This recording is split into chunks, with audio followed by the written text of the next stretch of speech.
आज फ्लिपच्या नांदात ना तर उत्तप्पा फ्लॉप होऊन गेला असता. हॅलो नमस्कार. तर दिवसाची सुरुवात ना छान असे उत्तप्पे बनवून चालली आहे बरं का.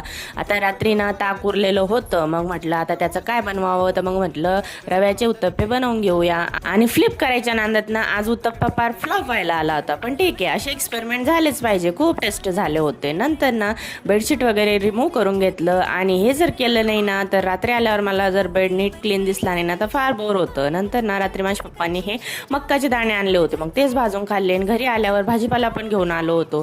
तो काही क्लीन करायचा माझा मूड नव्हता, पण त्यांना आज मेथीची भाजी खायची होती. मग त्या लगेचच मेथीची भाजी निवडायला घेतली. आणि मेथीची भाजी आजकाल खूप जास्त क्लीन करावं लागते, कारण ना खूप जास्त माती यायला लागली आहे तिला. मग ती लगेचच बनवून घेतली. आणि पप्पाची ड्युटी ना मला करावं लागणार आहे. आता पप्पा गेले थोडेसे बाहेर. आता ही ना तटस्थ उभं करते आल्यावर. आणि इतकं असं जीव यायचा, पण हिला हिची डॉल पण त्या झुजूमध्ये घेऊन झोपायचंय. चला, असा संपला आजचा दिवस. Bye bye.